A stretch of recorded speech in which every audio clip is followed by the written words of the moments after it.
नमस्कार विद्यार्थियों, आज हम चुंबकीय द्विध्रुव के रूप में धारा लूप और इसका चुंबकीय द्विध्रुव आघूर्ण ज्ञात करेंगे। चूंकि एक धारा लूप दंड चुंबक अर्थात क्षण चुंबक की भांति व्यवहार करता है, जब इसे किसी बाह्य चुंबकीय क्षेत्र में रखा जाता है तब इस धारा लूप पर एक बल आघूर्ण कार्य करता है जो इसे अर्थात धारा लूप को क्षेत्र के समानांतर लाने का प्रयास करता है। तो सबसे पहले देखते हैं धारा लूप। तो धारा लूप क्या होता है? धारा लूप एक वृत्ताकार धारावाही क्षण होता है जिस पर धारा एक दिशा में इस प्रकार से बहती है ना, तो दक्षिणावर्त दिशा में बहेगी या फिर इसके विपरीत वामावर्त दिशा में धारा बहेगी। इस प्रकार से एक तो ये धारा इस प्रकार से बहेगी या फिर ऐसा दो दिशाओं में, वामावर्त दिशा में या फिर दक्षिणावर्त दिशा में। वामावर्त मतलब एंटी क्लॉकवाइज और एक क्लॉकवाइज। जब क्लॉकवाइज धारा प्रवाहित होगी तब वह धारावाही वृत्ताकार कुंडली उत्तरी ध्रुव की भांति कार्य करेगा, और जब धारा क्लॉकवाइज बहेगी, क्लॉकवाइज प्रवाहित होगी, तब वह धारा लूप दक्षिणी ध्रुव की भांति व्यवहार करेगा। तो इस प्रकार से हम कह सकते हैं कि धारा लूप एक दंड चुंबक की भांति व्यवहार करता है या फिर एक क्षण चुंबक की भांति व्यवहार करता है। जब हम इसे बाह्य चुंबकीय क्षेत्र में रखते हैं, बाह्य चुंबकीय क्षेत्र बी में इस धारा लूप को हम रखते हैं, तब इन पर अर्थात इस धारा लूप पर एक बल आघूर्ण कार्य करेगा जो धारा लूप को इसके इस क्षेत्र अर्थात चुंबकीय क्षेत्र के समानांतर लाने का प्रयास करेगा, अर्थात यहाँ पर एक बल आघूर्ण कार्य करेगा, है ना। तो यदि हम मान के चले कि जो धारा लूप है इसका क्षेत्रफल हम ए ले लेते हैं और इसमें धारा आई प्रवाहित हो रही है अर्थात धारा आई बह रही है, तब इस धारा लूप को हम बाह्य चुंबकीय क्षेत्र बी में रखते हैं, तब इस पर लगने वाला बल आघूर्ण, इस पर कार्य करने वाला बल आघूर्ण टाउ बराबर आई ए क्रॉस बी, जहाँ पे बी चुंबकीय क्षेत्र है, बाह्य चुंबकीय क्षेत्र, और ए है इसका क्षेत्रफल, वृत्ताकार लूप का क्षेत्रफल है। और हम जानते हैं कि किसी विद्युत क्षेत्र ई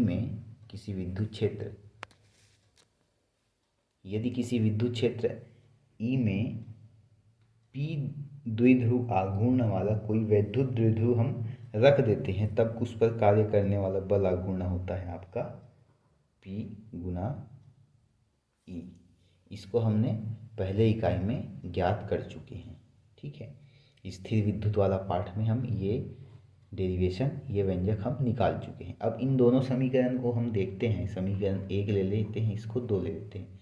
तो इसमें देखते हैं कि ये आपका द्विध्रुव आघूर्ण है, किसमें? विद्युत क्षेत्र ई में वैद्युत द्विध्रुव के लिए यह द्विध्रुव आघूर्ण है।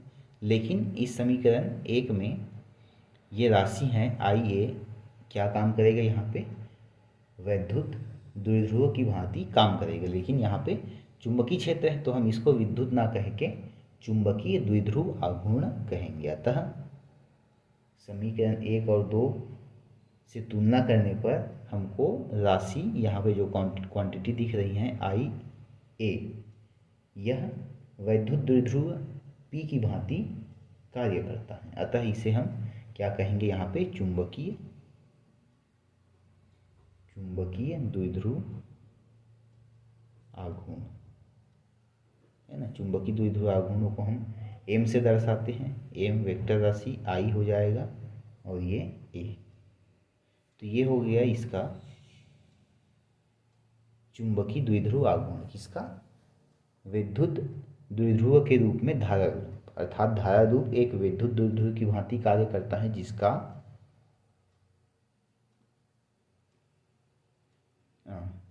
धारा लूप क्या करता है? धारा लूप एक चुंबकीय द्विध्रुव की भांति व्यवहार करता है, जिसका चुंबकीय द्विध्रुव आघूर्ण m बराबर आई ए है, जहाँ पे आई उस धारा लूप में बहने वाली धारा है और ए है उस धारा लूप का क्षेत्रफल। तो इस प्रकार से हम चुंबकीय द्विध्रुव आघूर्ण का चुंबकीय द्विध्रुव आघूर्ण ज्ञात कर दिए।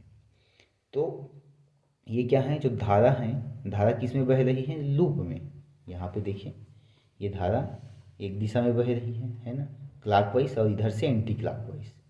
तो एक लूप में वृत्ताकार क्षेत्र में यह धारा बह रही है, और धारा का सूत्र क्या होता है? धारा I बराबर आवेश बटा समय। ठीक है, प्रति एकांक समय में बहने वाली आवेश की मात्रा को हम क्या कहते हैं? धारा कहते हैं। ठीक है, तो यहाँ भी इस धारा रूप में भी आवेश बह रही है ना, आवेश बह रही है, तो वहाँ से हमको धारा प्राप्त होगी। धारा का ये सूत्र होता है, धारा I बराबर आवेश बटे समय। आवेश को दर्शाते हैं Q से, समय को दर्शाते हैं T से। ठीक है, तो यहाँ पे कोई ना कोई आवेश इस वृत्ताकार लूप में घूम रहा है ना, क्लॉकवाइज अथवा एंटी क्लॉकवाइज। तो इसी के आधार पर, इस कल्पना के आधार पर हम इलेक्ट्रॉन का चुंबकीय द्विध्रुव आघूर्ण भी ज्ञात कर सकते हैं। क्यों? क्योंकि इलेक्ट्रॉन भी एक आवेश है, और आवेश घूमता है। इलेक्ट्रॉन कहाँ घूमता है? परमाणु के चारों ओर चक्कर लगाता है ना। तो परमाणु के चारों ओर इलेक्ट्रॉन जब चक्कर लगाएगा तो वह उसकी क्या कहलाएगी? कक्षीय गति कहलाएगी। और इलेक्ट्रॉन अपने अक्ष पर अर्थात धुरी पर भी घूमते हैं, जिसे चक्रण गति कहते हैं। जैसे ग्रह सूर्य के चारों ओर चक्कर लगाते हैं, और ग्रह स्वयं अपने अक्ष पर भी घूमता है। तो इस प्रकार से उस इलेक्ट्रॉन पर दो गति कार्य करेगा, कक्षीय गति और चक्रण गति। तब हम उस इलेक्ट्रॉन की कक्षीय गति के कारण चुंबकीय द्विध्रुव आघूर्ण का व्यंजक ज्ञात कर सकते हैं। क्योंकि जब प्रत्येक इलेक्ट्रॉन एक धारा लूप अथवा चुंबकीय द्विध्रुव की भांति व्यवहार करेगा।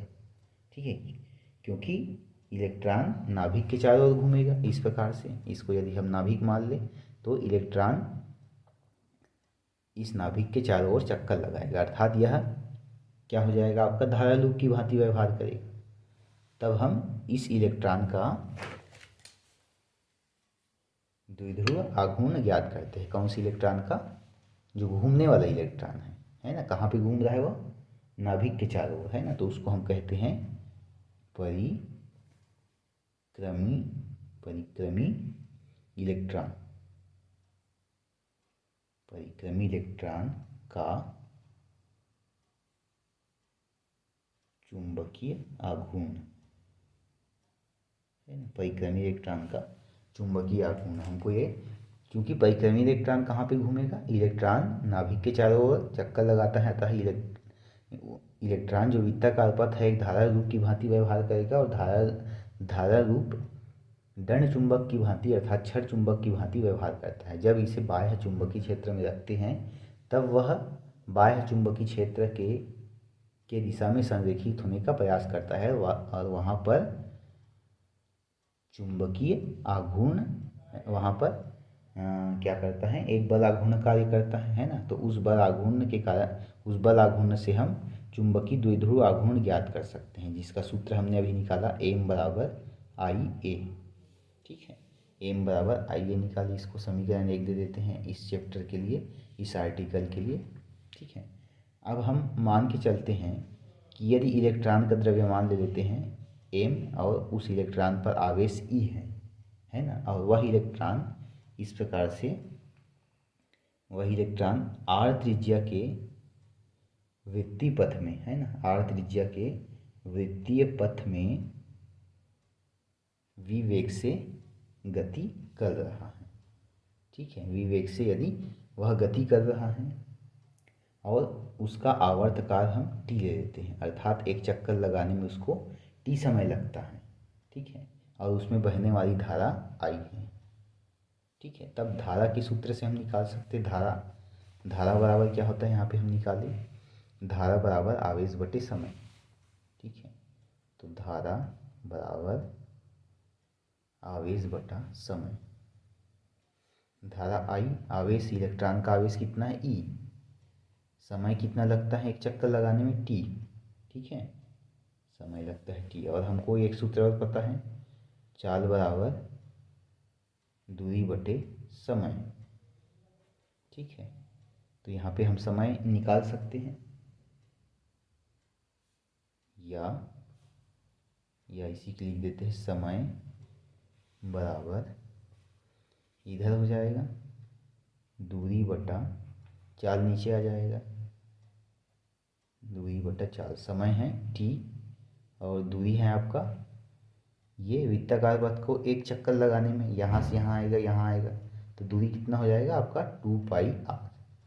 ठीक है, वृत्त की परिधि में चक्कर लगाएगा एक चक्कर, और चाल हो जाएगा अर्थात इसका वेग v।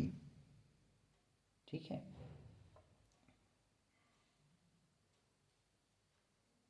वेग हो जाएगा v। तो इस t के मान को अब हम यहाँ पे रख देते हैं, इसको ले लेते हैं समीकरण 2 और इसको ले लेते हैं आपका समीकरण 3। तो इस t के मान को t बराबर 2π/v के मान को यहाँ पे हम रख देते हैं। तो I बराबर आ जाएगा E बटा इस t के मान को, यहाँ पे है t का मान 2πr/v, यहाँ पे रख देते हैं। तो ये हो जाएगा, ये ऊपर चला जाएगा, तो ये EV/2πr है ना। तो I का मान हमारे पास आ गया, क्या आया I का मान, I बराबर आए हैं EV/2πr। तो इस अब I के मान को हम यहाँ पे रख देंगे। ठीक है, समीकरण 1 में। तो इस परिक्रमी इलेक्ट्रॉन का चुंबकीय आघूर्ण निकल आएगा, इसको दे देते हैं समीकरण 4। तो यहीं पे लिख देते हैं समीकरण 1 व 4 से, 1 व 4 से m बराबर हो जाएगा I का मान EV/2πr, और ये हो जाएगा a। ये क्या है, क्षेत्रफल है। ठीक है, किसका क्षेत्रफल, उस वृत्ताकार पथ का क्षेत्रफल है। तब हो जाएगा उस परिक्रमी इलेक्ट्रॉन का चुंबकीय द्विध्रुव m बराबर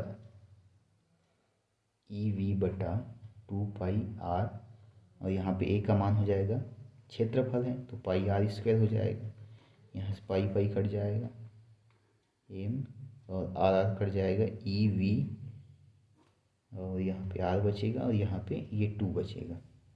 ठीक है, तो ये इस प्रकार से क्या हो गया, परिक्रमी इलेक्ट्रॉन का चुंबकीय द्विध्रुव आघूर्ण, magnetic dipole moment of revolving electron. ठीक है, यही क्या है आपका, यही परिक्रमी अर्थात घूमने वाला इलेक्ट्रॉन का चुंबकीय द्विध्रुव आघूर्ण है। ठीक है, यही है आपका चुंबकीय द्विध्रुव आघूर्ण परिक्रमी इलेक्ट्रॉन का। E बराबर EVR/2, m बराबर EVR/2। ठीक है, तब तक के लिए धन्यवाद।